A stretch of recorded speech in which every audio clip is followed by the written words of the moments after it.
تقوی کو عربی میں اہل زبان نے تقوی کی تعریف کرتے ہوئے اس کو ڈیفائن کرتے ہوئے فرمایا ہے التقوی ہے ان یجعل العبد بینہ و بین عذاب اللہ وقایۃ وذالک بفعل ما امر اللہ بہ واجتناب ما نہی عنہ۔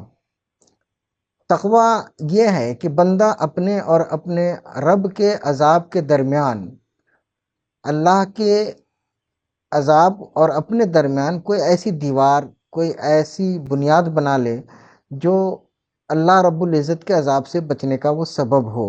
اور یہ کیسے ہوگا؟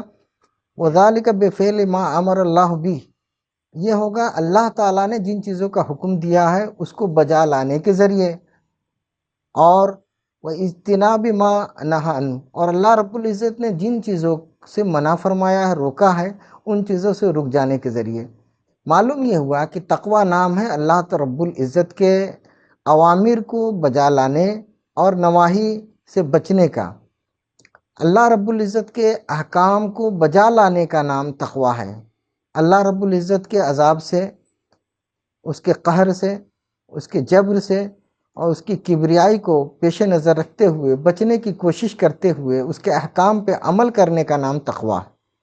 اور تقوی دل کے کیفیت کا نام ہے۔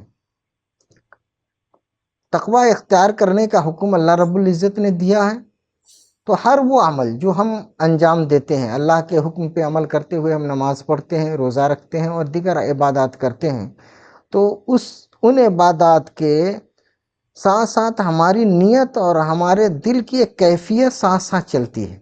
تو کیفیت کیا ہوتی ہے دل کے اندر کہ ہم کسی عمل کو، کسی عبادت کو اگر کر رہے ہیں تو کیوں کر رہے ہیں؟ اللہ کے عذاب سے بچنے کے لیے کر رہے ہیں، اللہ کو راضی کرنے کے لیے کر رہے ہیں، اللہ کے احکام پہ عمل کرتے ہوئے زندگی اسی لیے گزار رہے ہیں کیونکہ ہمیں یہ یقین ہے کہ ہم اللہ رب العزت کی بارگاہ میں ایک دن حاضر ہوں گے اور ہم کو اپنے اعمال کا حساب دینا ہے۔ تو یہ جواب دہی کا جو تصور ہے دل و دماغ میں اور قلب کی جو کیفیت ہے ہر عمل کے ساتھ، اس کیفیت کا نام تقوی ہے۔ اب جب بھی بندہ کسی کام کے قریب جائے گا تو وہ پہلے یہ دیکھے گا کہ اس کام کا اللہ رب العزت نے حکم فرمایا ہے یا اس سے روکا ہے۔ اگر اللہ کی بارگاہ میں جواب دہی کا یقین اس کو ہوگا اور اللہ کو حاکم مطلق کو جانتا ہوگا، تو کسی کام کو کرنے سے پہلے وہ اللہ کے احکام کو اور حکم کو دیکھے گا کہ اس کام کے کرنے میں اللہ کی رضا شامل ہے یا شامل نہیں ہے۔ اگر اللہ رب العزت کی رضا کسی عمل کے کرنے میں شامل ہو تو وہ بندہ اس عمل کو کرے گا، اور اگر اللہ رب العزت کی ناراضگی ہوگی، کوئی عمل ایسا ہوگا جو اللہ رب العزت کے غضب کا سبب بنے گا، تو اس عمل سے، اس کام سے، اس فعل سے بندہ بچ جائے گا، کیونکہ اس کو ہر وقت دل و دماغ میں اس کی یہ کیفیت رہے گی کہ ہم کو اللہ رب العزت کی بارگاہ میں حاضر ہو کر جواب دینا ہے۔ تو جواب دہی کے تصور کا نام تقوی ہے۔ اللہ رب العزت کی بارگاہ میں کھڑا ہو کر اپنے نامہ اعمال کو دیکھنے کے تصور کا نام تقوی ہے۔ اللہ رب العزت کی بارگاہ میں اپنے حساب و کتاب کے تصور کا نام تقوی ہے۔ اللہ رب العزت کے عذاب سے بچنے کے لیے جو طریقہ اپنایا جاتا ہے اس کا نام تقوی ہے۔ ہر وہ عمل جو اللہ کے عذاب سے بچنے کے لیے کیا جائے اور ہر وہ عمل جو اللہ کو راضی کرنے کے لیے کیا جائے، اس عمل کے ساتھ جو نیت اور جو کیفیت چلتی ہے بندے کی، اس کا نام تقوی ہے۔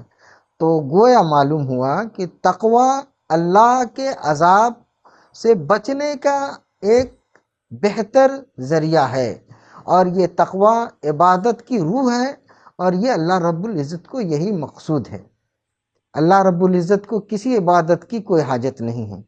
اللہ رب العزت تو یہ چاہتا ہے کہ میرے بندے میرے احکام پہ عمل کریں اور پرامن زندگی گزارتے ہوئے، دوسروں کو سلامتی پہنچاتے ہوئے ہمارے پاس جب لوٹ کر آئیں تو ان کے نامہ اعمال میں ہمارے انعامات کے اسباب ہوں، اور ایسی نیکیاں ہوں ان کے نامہ اعمال میں جن نیکیوں کی بنیاد پہ وہ ہماری رحمتوں کے مستحق بن جائیں۔